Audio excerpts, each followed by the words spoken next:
The blue smoke from a dozen different alien cigarettes hung thick in the air as Anna Reed counted the credits in her wallet. 3 more jobs like the last one, and she could finally upgrade her cargo ship's failing hyperdrive. The cantina on Omega-7 trading station buzzed with conversations in 20 different languages, most of them complaints about shipping delays and port fees. She took another sip of her synthetic ale and glanced around the dimly lit room. In one corner, a group of tall reptilian vaccines argued loudly about mineral rights. Near the bar, several furry Kalani merchants huddled over data tablets, probably planning their next trade route. And at the small table across from her sat the quietest human she had ever met. Dave Collins looked like every other cargo hauler in the station. Average height, brown hair going gray at the temples, hands that showed the wear of honest work. He wore a simple jumpsuit with no markings, no patches, nothing to indicate where he had been or what he had done. Anna had struck up a conversation with him an hour ago when she noticed he was also human, but getting him to talk was like pulling teeth. "So what did you do before hauling cargo?" she asked, trying to make small talk. Dave shrugged and took a careful sip of his drink. "Security work. Corporate security? Station security? Military contractor?" Anna raised an eyebrow. Most humans who went into private military work did it because they washed out of regular service. The galaxy was full of tough alien species who were naturally better fighters than humans. Humans were known for being good engineers, decent pilots, and fair traders. But warriors? Not so much. "How long were you in that business?" she pressed. "About 8 years. Retired early." The way he said it made Anna curious. Early retirement in military contracting usually meant one of 2 things. You got rich or you got hurt. Dave did not look rich, but he did not look hurt either. He just looked tired. At the next table, 3 Kryn refugees were talking in low voices about the war that had ended 5 years ago. Anna caught bits of their conversation.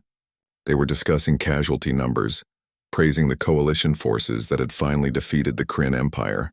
One of them mentioned that human units had surprisingly high kill ratios despite their reputation. Dave's jaw tightened slightly, and Anna noticed him listening. "Were you in the Kryn War?" she asked. Dave nodded once. "Some of it. Must have been rough. I heard humans took heavy casualties early on. We adapted."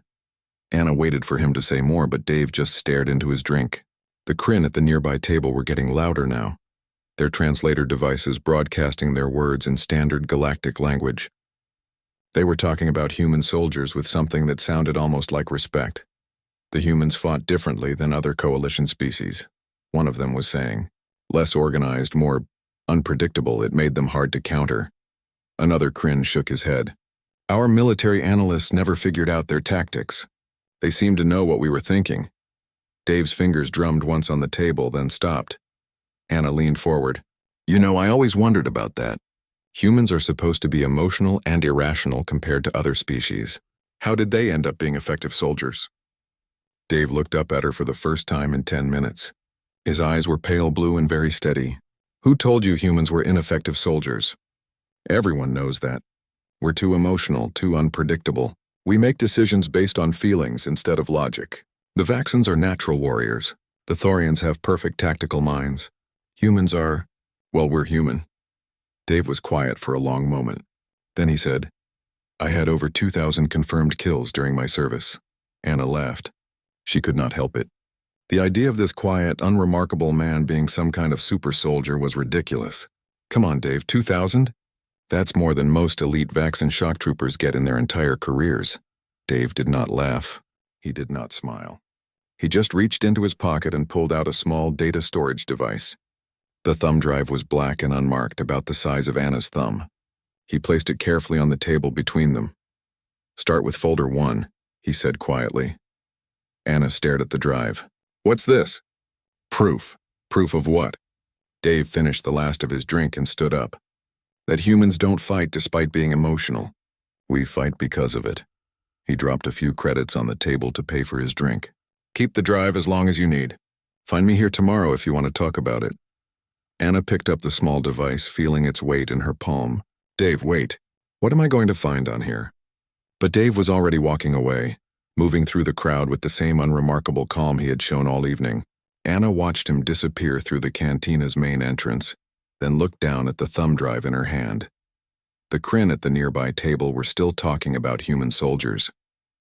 One of them was describing a battle where a single human had held off an entire Kryn assault team. The others were nodding, their scaled faces serious. The humans understood something about war that we did not, the first Kryn said. They made it personal. Anna closed her fingers around the drive. Back in her small quarters on her cargo ship, she had a data terminal that could read any standard format. She had planned to spend the evening going over shipping manifests and calculating fuel costs. Instead, she found herself curious about what Dave Collins had really done during the war. 2,000 kills sounded impossible, but the way he had said it with no boasting and no emotion made her wonder. And the way those Kryn had talked about human soldiers with something that almost sounded like fear made her even more curious. She pocketed the drive and finished her ale. Whatever was on that storage device, she would find out soon enough, and maybe she would finally understand why Dave Collins looked so tired all the time. The cantina continued its buzz of alien conversations around her, but Anna was no longer listening. She was thinking about a quiet man who claimed to have killed 2,000 enemies and wondering what kind of proof he had given her. Tomorrow she would find out. Anna's cargo ship hummed quietly as it drifted in the docking bay of Omega-7. She sat at her small data terminal, the thumb drive Dave had given her plugged into the port. Her finger hovered over the input key for several minutes before she finally pressed it. The drive opened to reveal dozens of folders, each labeled with numbers and dates spanning 8 years. The file sizes were massive. Anna clicked on folder 1 and found herself looking at military combat records with official coalition headers and verification, codes that looked genuine. The first file was labeled Helios Prime, Defense Day 1. Anna double-clicked it, a video, window opened, showing helmet camera footage from a young human soldier. The timestamp showed a date from early in the Kryn War, when coalition forces were still learning how to fight the Savage Empire. Anna could see biometric data in the corner of the screen, heart rate, stress levels, and a name tag that read D. Collins, age 19. The footage showed the interior of a civilian building on Helios Prime, a human colony world. Through broken windows, Anna could see Kryn dropships landing in the distance, disgorging hundreds of the insectoid warriors that had terrorized the galaxy for decades. The Kryn were bigger than humans, faster, and bred for war. Their natural armor could stop most small arms fire, and their forearms could wield multiple weapons at once. Young Dave's voice came through the recording, calm despite the chaos around him. Third Squad were holding the residential district. Civilian evacuation is still in progress. Anna watched as other coalition forces, Vaxin regulars and Thorian tactical units, began their organized retreat according to standard doctrine. When facing overwhelming numbers, military theory said to fall back to prepared positions and make the enemy pay for every kilometer. It was logical, proven, and exactly what the Kryn expected. But the humans did not retreat. Anna saw Dave and his unit moving through the streets of the colony, not away from the Kryn, but toward them. The young soldier's biometrics showed elevated heart rate but steady neural activity. He was scared but thinking clearly. "Collins, why aren't you falling back with the other units?" A voice crackled over his comm. "Can't leave the civilians, sir. 3 more transports are loading." Anna watched as Dave positioned his squad in the apartment building that gave them clear sightlines down 3 streets. The plan was simple and insane. 12 human soldiers were going to try to hold back a Kryn assault force of over 200 warriors. The first Kryn attack came an hour later. Anna had seen footage of Kryn tactics before. They moved in organized swarms using their superior numbers and natural armor to overwhelm enemy positions. It should have worked. Instead, Anna watched young Dave do something that made no tactical sense. Instead of firing at the lead elements like military doctrine taught, he targeted the Kryn in the middle and rear of the formation. His rifle cracked steadily, each shot carefully aimed. "Why isn't he shooting at the closest targets?" Anna muttered to herself. Then she understood. Dave was not trying to stop the charge. He was trying to make the Kryn afraid. Each shot from Dave's rifle took down a Kryn warrior, but more importantly, it created confusion in their ranks. The insects began to hesitate, looking over their shoulders, wondering where the shots were coming from. Their organized advance became uncertain. Anna watched the biometric readouts as Dave worked. His heart rate was high but steady. His stress hormones were elevated but controlled. He was operating in a state of controlled fear, using his own emotional response to fuel his tactical thinking. Over the next 6 hours, Anna watched Dave adapt to everything the Kryn threw at him. When they tried to flank his position, he anticipated their route and was waiting for them. When they brought up heavier weapons, he shifted his position before they could target him. When they tried to intimidate him with their battle cries, he used the sound to track their movements in the smoke. The kill counter in the corner of the screen climbed, steadily, 10, 20, 30 each, one verified by the combat suit's sensors and recorded in the official database. What struck Anna most was how Dave fought. He did not rely on superior technology or overwhelming firepower. Instead, he seemed to understand his enemies in a way that pure logic could not explain. He predicted their actions not through tactical analysis but through emotional intuition. When a wounded Kryn warrior played dead to set up an ambush, Dave somehow knew it was a trap. When the enemy commander tried to rally his troops with inspirational calls, Dave targeted him specifically, understanding that breaking morale was more effective than simply reducing numbers. By the end of the day, Dave's kill count stood at 47 confirmed. More importantly, the Kryn assault on the residential district had been stopped cold. The civilians had been evacuated, and coalition reinforcements were arriving. Anna paused the video and stared at the final frame. Young Dave Collins sat against a wall, reloading his rifle with mechanical precision. His biometrics showed exhaustion, stress, and something else, guilt. Even at 19, even after a spectacular victory, Dave was already showing the emotional cost of being an effective killer. The other coalition forces had fought with cold efficiency and taken reasonable casualties while achieving their objectives. Dave had fought with controlled emotion and achieved something that should have been impossible. But the medical readout showed elevated stress chemicals that the other species did not produce in combat. Anna opened the next file in the folder. It was an after-action report written by the vaccine colonel in charge of the defense. She read it twice, then a third time. Human tactical doctrine appears to rely on intuitive understanding of enemy psychology rather than algorithmic analysis.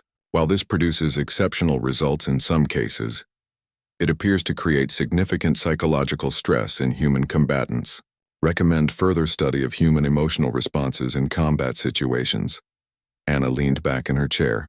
She had always thought emotions made humans weak in combat. But watching Dave fight, she realized that emotions gave humans something other species lacked: the ability to understand and predict behavior based on feelings, rather than just logic. The Kryn were not just warriors, they were beings with fears, hopes, and instincts.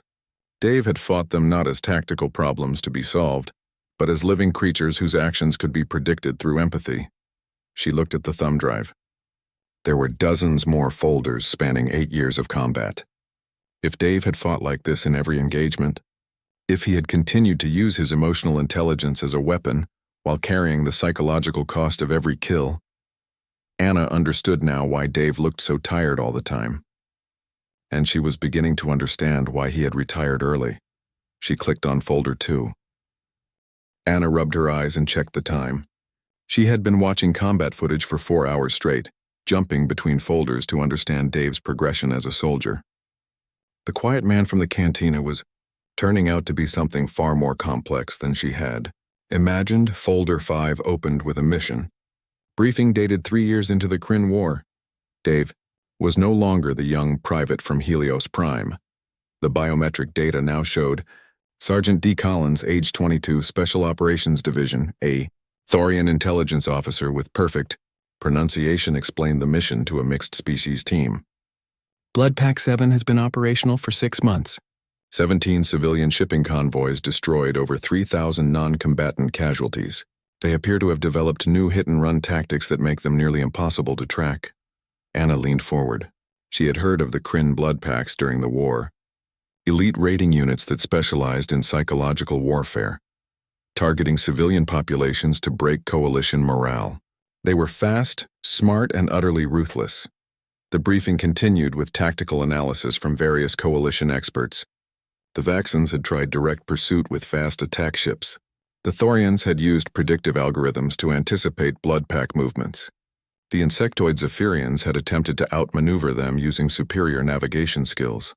All had failed. Sergeant Collins, the Thorian officer said, your psychological profile indicates unusual success in predicting Kryn behavior patterns.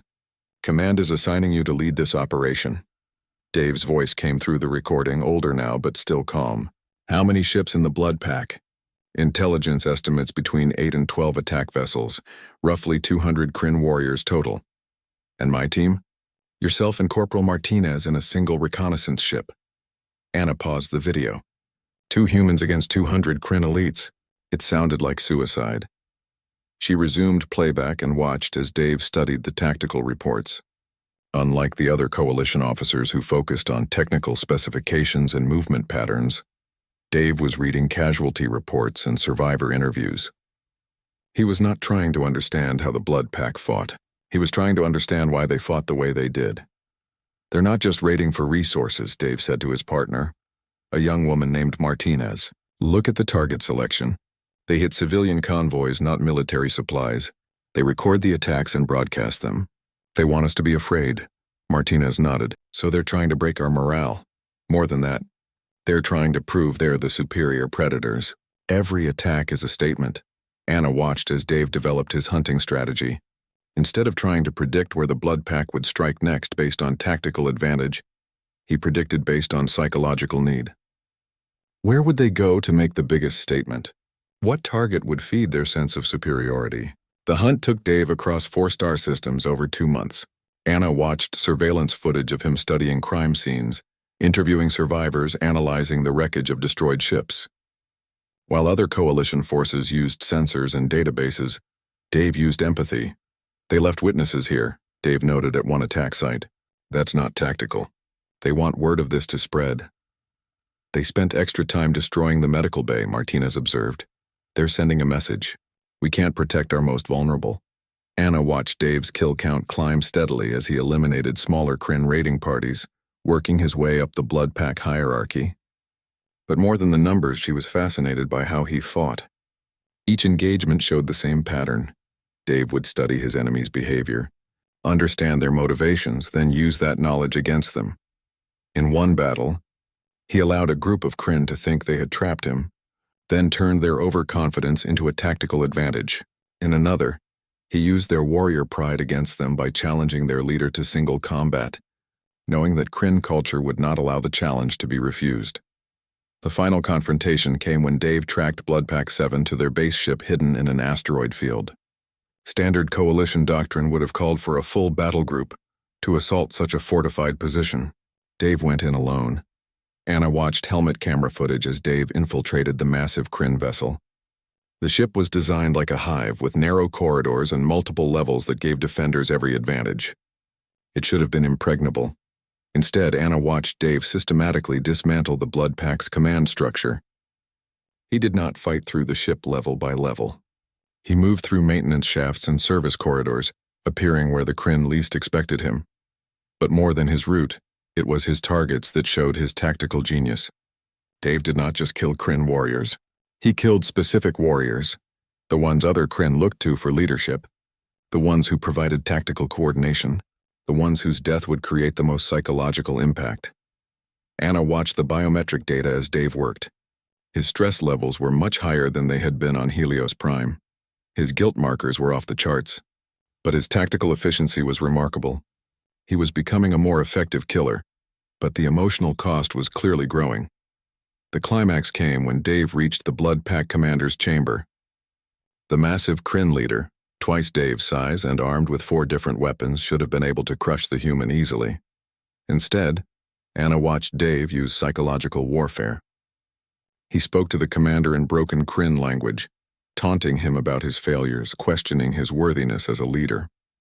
The alien's rage made him sloppy, and Dave used that sloppiness to end the fight quickly.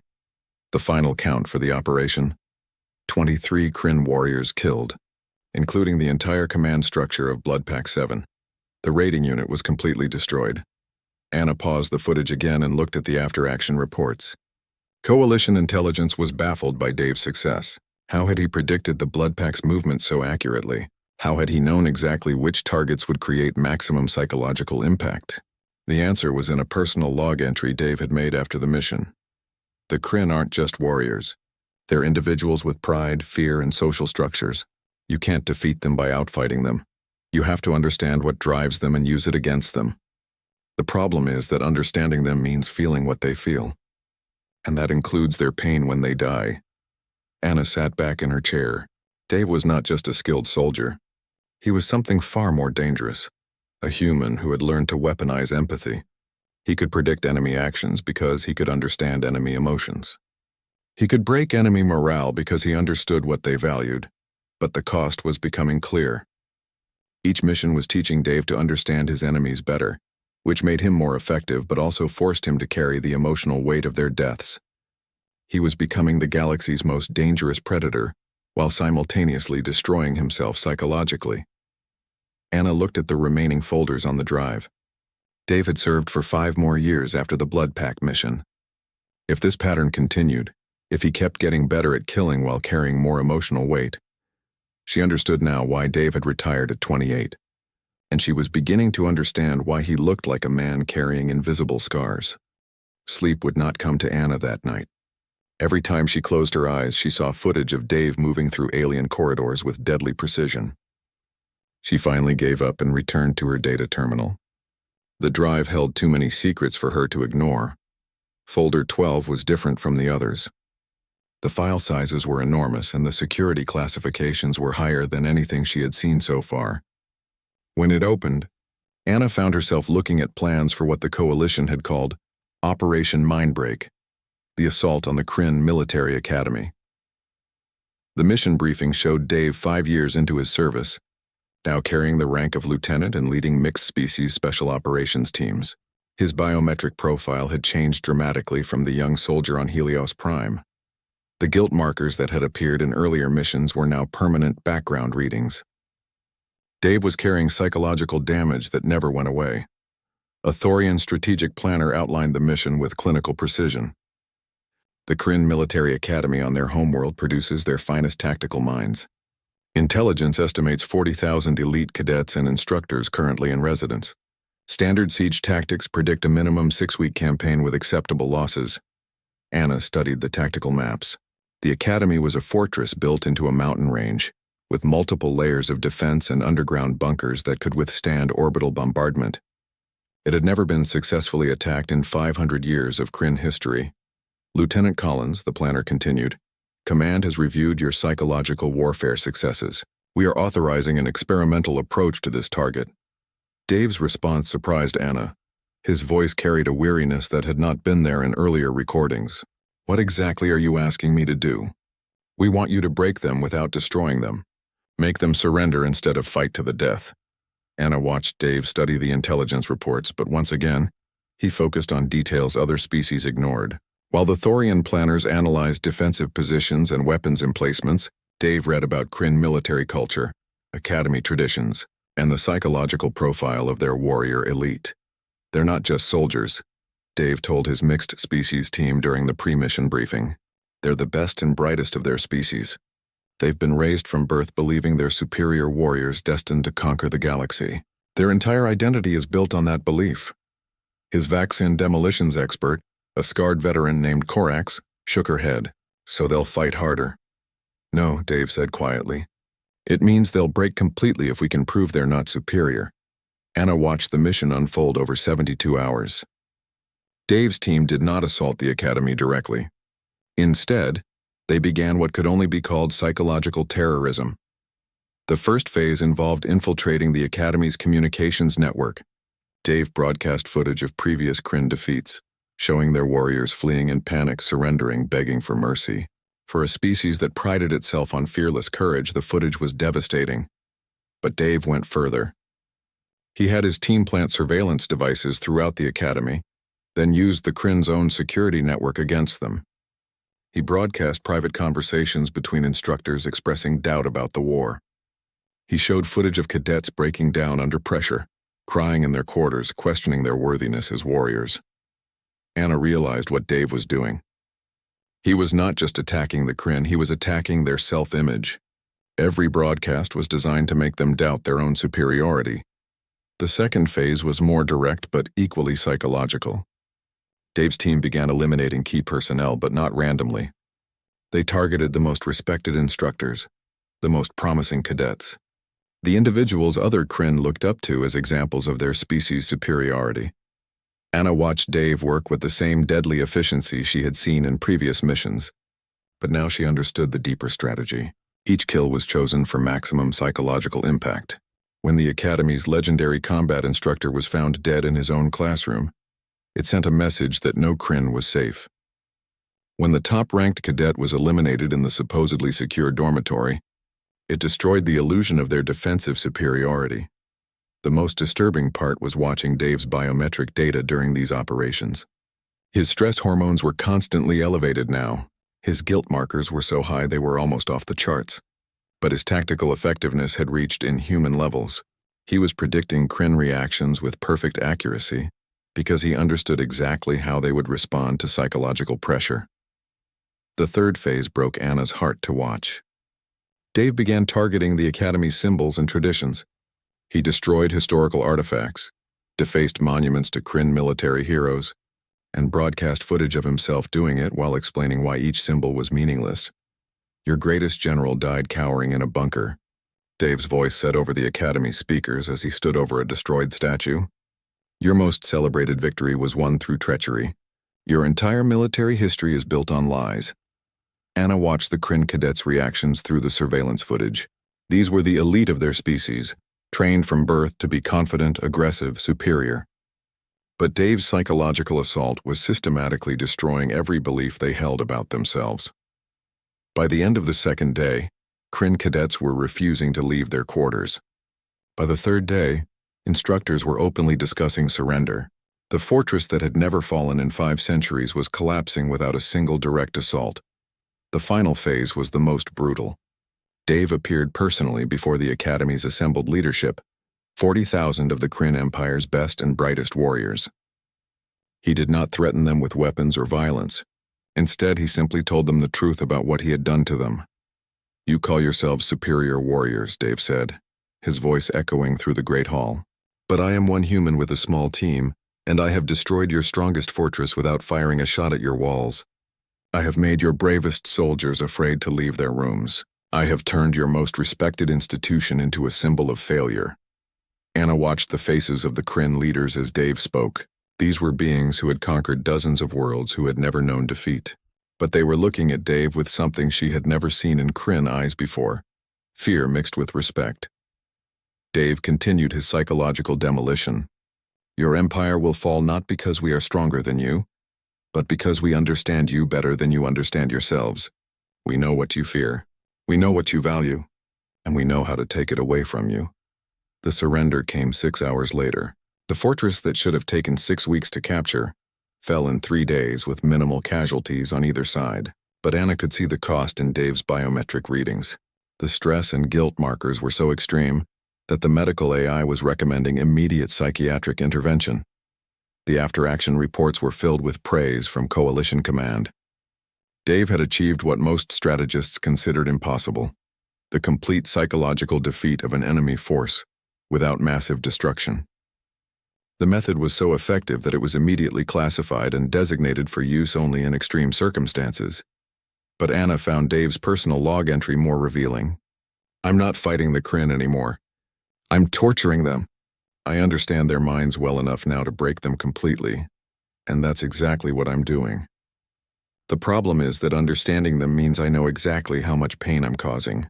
Every psychological wound I inflict, I feel myself. I'm becoming the thing that other species fear most, a human who has learned to use empathy as a weapon, and it's destroying me as much as it's destroying them." Anna stared at the screen for a long time after reading that entry. Dave had found the ultimate human advantage in warfare: the ability to understand and manipulate enemy psychology through emotional intelligence. But that same ability was forcing him to experience the psychological pain he was inflicting. She looked at the kill count from the Academy mission: 341 confirmed kills, including some of the most promising young minds in the Kryn Empire, each one carefully chosen for maximum psychological impact. Anna was beginning to understand that Dave Collins was not just an exceptional soldier. He was proof that humans could become the most effective killers in the galaxy, and that the cost of that effectiveness was higher than any other species could imagine. She clicked on the next folder, knowing that she was watching a man's descent into a darkness that only humans could understand. Anna's hand shook as she opened folder 28. The timestamp showed it was from the final month of the Kryn War, when coalition forces were pushing toward the enemy homeworld. Dave was now 28 years old and carried the rank of major.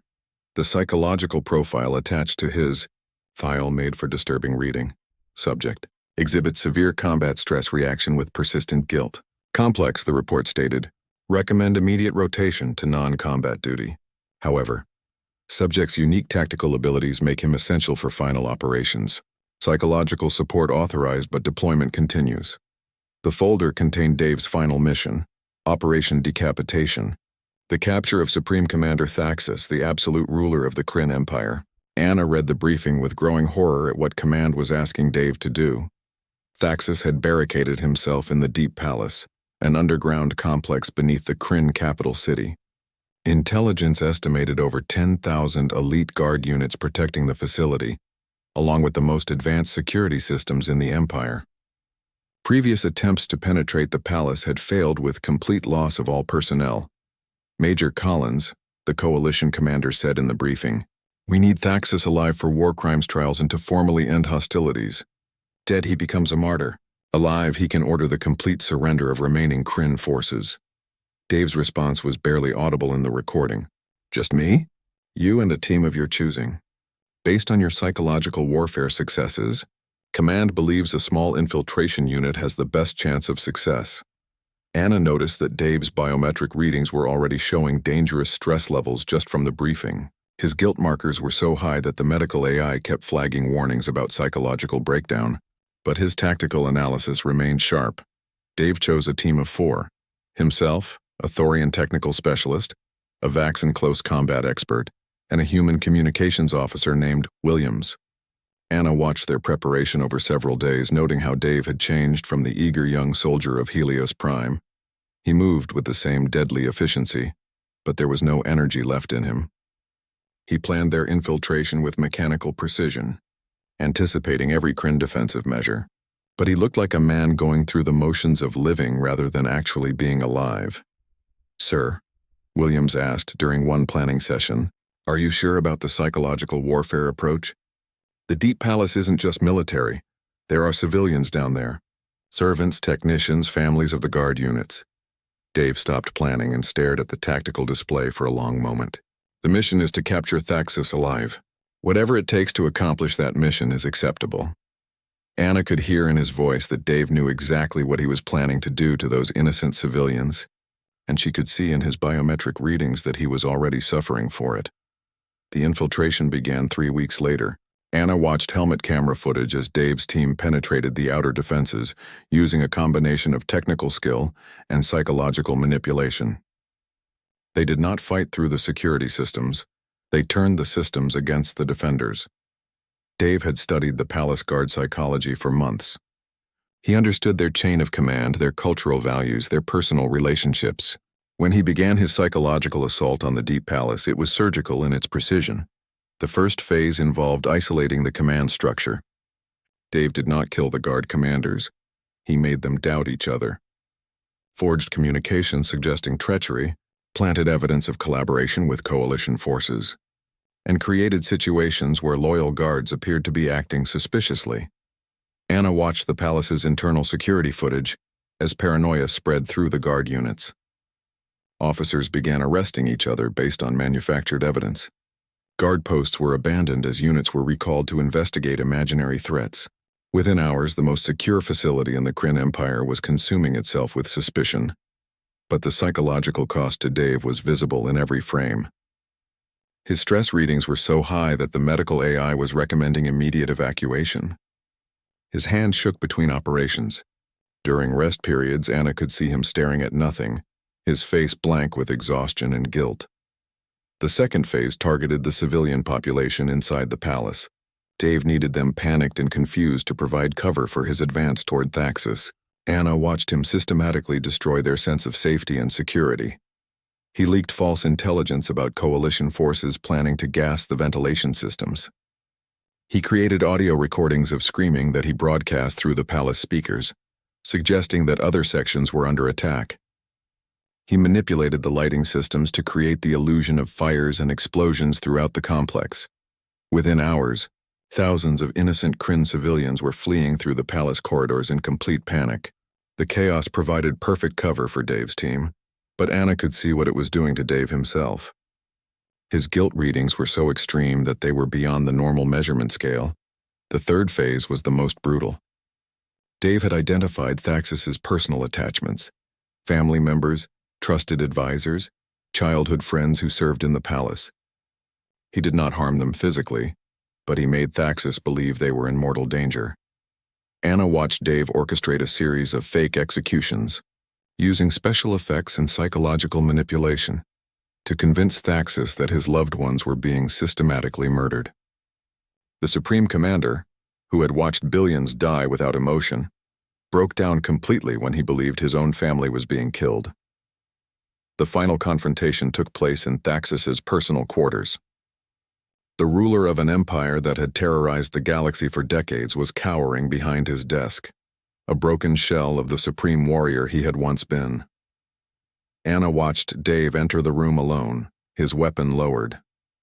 Thaxus looked up with eyes that showed complete psychological defeat. This was not the surrender of a military commander accepting honorable terms. This was the collapse of a mind that had been systematically destroyed. "You are the one they call the ghost who feels," Thaxus said in broken coalition standard. "You are the human who understands pain." Dave's response was barely audible. "I'm just a soldier following orders." "No," Thaxus replied. "You are something far worse. You are a being who can feel what others feel, and you use that gift to cause suffering. My warriors fear you not because you are strong, but because you understand weakness." Anna watched Dave's biometric readings spike as Thaxus spoke. The Kryn leader was putting into words what Dave had been fighting against for years. The realization that his greatest strength as a soldier was also his greatest curse as a being, capable of empathy. "I surrender myself and my empire to coalition forces," Thaxus continued. "But I want you to know what you have become. You are not a warrior. You are a destroyer of souls, including your own." The mission ended with complete success. Thaxus was captured alive, and his surrender broadcast throughout the Empire ended the war within hours. Dave's final kill count stood at 1847 confirmed eliminations, making him one of the most effective soldiers in Coalition history. But Anna found the medical reports more disturbing than the combat records. Dave had requested immediate retirement before the victory celebrations even began. The psychological evaluation that followed made for painful reading. "Subject exhibits complete emotional exhaustion," the report stated. 8 years of using empathetic understanding as a tactical weapon has resulted in severe psychological trauma. Subject experiences guilt response for every enemy death, amplified by his understanding of their emotional states during termination. Recommend immediate psychiatric care and indefinite non-combat status. The most revealing document was Dave's own statement to the medical board. "I became exactly what humans are supposed to be good at: understanding others, feeling what they feel, connecting emotionally with different forms of life. The problem is that I learned to use those abilities to cause pain and death. Every Kryn I killed I understood. Every enemy I broke psychologically, I felt their breaking inside my own mind. I became the most effective killer in the Coalition, not despite being human, but because I was human. And that's why I can never be human again." Anna paused the recording and sat back in her chair. The final folder showed Dave's discharge ceremony, attended by Coalition leaders from every species. They praised his service, awarded him medals, called him a hero who had helped save the galaxy. Anna watched Dave accept the honors with the same mechanical precision he had shown in his final mission. His face was blank, his responses automatic. The young soldier who had fought so passionately to save civilians on Helios Prime was gone, replaced by someone who had learned to weaponize the very qualities that made humans special. The ceremony ended with Dave walking away from military service at age 28, carrying psychological scars that would never heal. He had proven that humans could be the most effective warriors in the galaxy, but the cost of that effectiveness was a burden that only humans could understand. Anna found one final file, a personal video Dave had recorded on his last day of service. To whoever finds this record, Dave said, looking directly into the camera with tired eyes, humans aren't weak because we feel emotions. We're terrifying because we can use emotions as weapons while still feeling their full impact. Other species fight with logic and efficiency. Humans fight with understanding and empathy. That makes us capable of psychological warfare that other species can't even comprehend. But it also means we carry the emotional weight of everything we do. Every enemy we understand, every mind we break, every life we take, we feel it all. That's what makes us effective. And that's what makes us human. And that's why some of us break under the weight of our own abilities. Anna realized she was crying. Dave Collins had become the ultimate expression of human capability in warfare, a being who could understand enemies so completely that he could defeat them through pure psychological manipulation. But that same understanding forced him to experience the emotional pain of everyone he fought against. He had won the war by becoming something that only humans could become, a killer who felt every death, a warrior who understood every enemy, a soldier who carried the emotional weight of an entire conflict inside his own mind. Anna looked at the timestamp on the final video. It was recorded 5 years ago.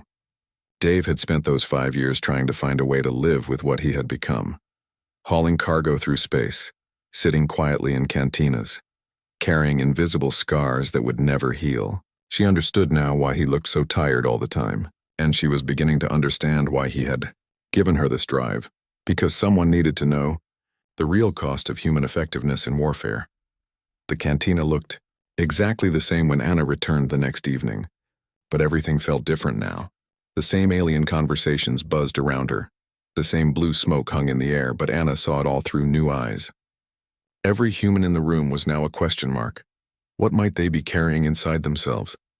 What hidden depths might they be concealing? Dave sat at the same table where she had met him, nursing the same type of drink. But now Anna understood why he chose the corner seat, why his eyes constantly scanned the room, why he held himself with such careful control. He was not just a retired cargo hauler. He was a weapon that had learned to be human again, or at least to pretend to be. Anna walked over and placed the thumb drive on the table between them. Dave looked at it, then at her face, and nodded once. "You watched it all," he said. It was not a question. Anna sat down across from him. 2,247 confirmed kills. 2,253, Dave corrected quietly. The official count missed a few from the early missions. They sat in silence for several minutes. Around them, the cantina continued its normal business. A group of Thorian traders were arguing about shipping contracts. A pair of Vaxxan engineers were discussing reactor specifications. Normal conversations by normal beings living normal lives. "Why did you show me this?" Anna finally asked. Dave took a careful sip of his drink before answering. "Because yesterday you laughed when I told you my kill count. You thought humans were too emotional to be effective soldiers. I was wrong." "No," Dave said, meeting her eyes for the first time. "You were right. Humans are too emotional to be effective soldiers. That's what makes us the most dangerous warriors in the galaxy." Anna struggled to understand. "I don't follow." Dave leaned forward slightly. "Every other species fights with logic. They analyze threats, calculate responses, minimize casualties based on tactical efficiency. They can do this because they don't really understand their enemies as individuals." He paused, watching a group of Kryn refugees at a nearby table. 5 years after the war, they were still scattered throughout coalition space trying to rebuild their shattered society. "Humans fight with empathy," Dave continued. "We understand what our enemies are thinking, what they're feeling, what they fear, what they love. That understanding makes us incredibly effective at psychological warfare.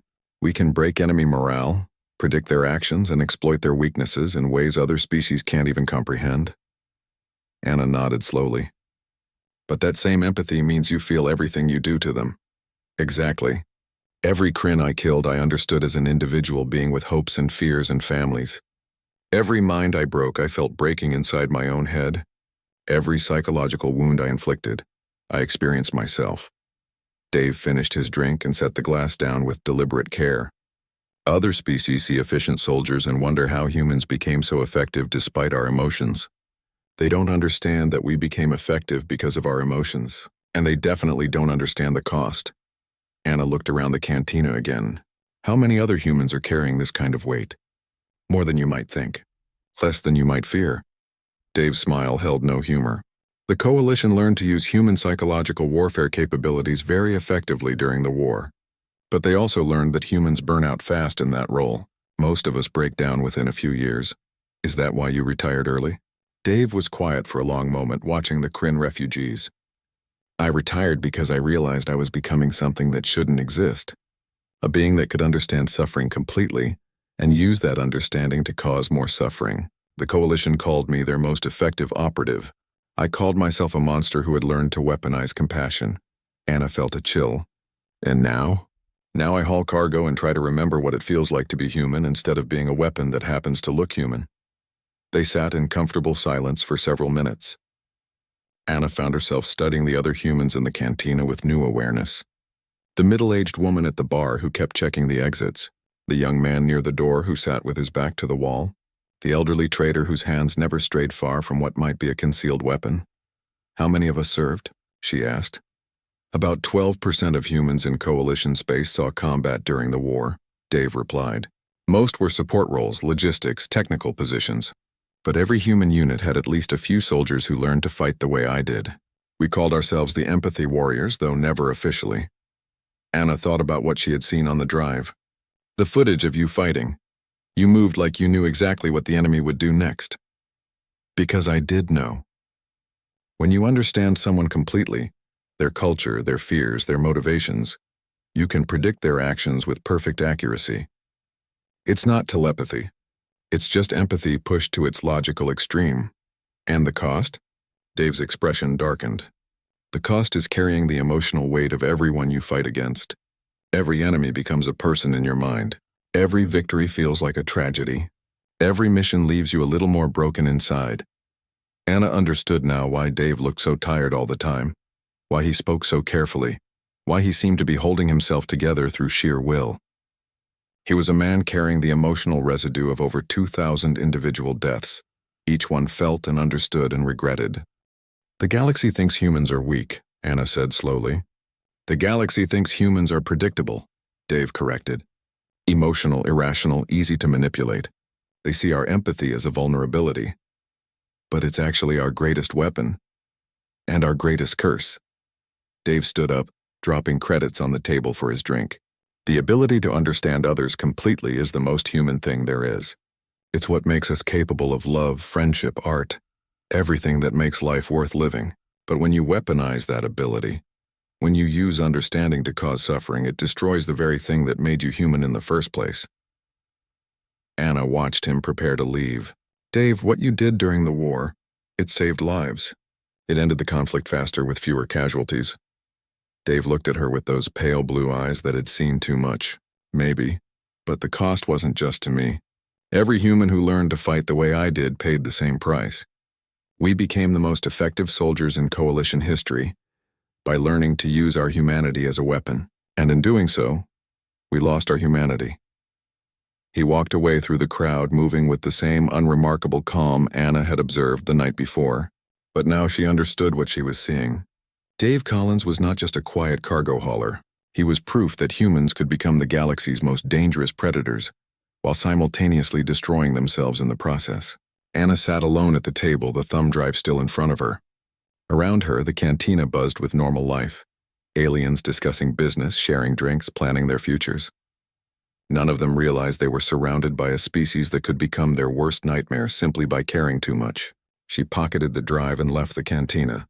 Outside, the trading station continued its endless cycle of commerce and travel.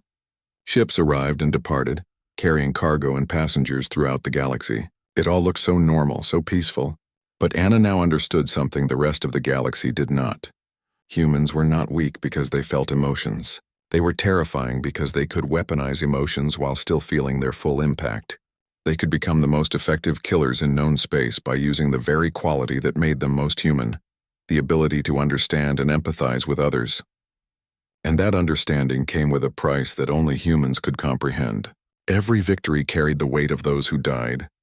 Every successful mission left invisible scars. Every demonstration of human effectiveness in warfare created casualties that no alien medical scanner could detect. Anna looked up at the stars visible through the station's viewing ports. Somewhere out there, other conflicts were brewing. Other species were underestimating human capabilities. Other humans might be called upon to prove what their species could accomplish when empathy was turned into a weapon. She hoped the galaxy would never again need to learn what humans could become when they stopped being human and started being efficient.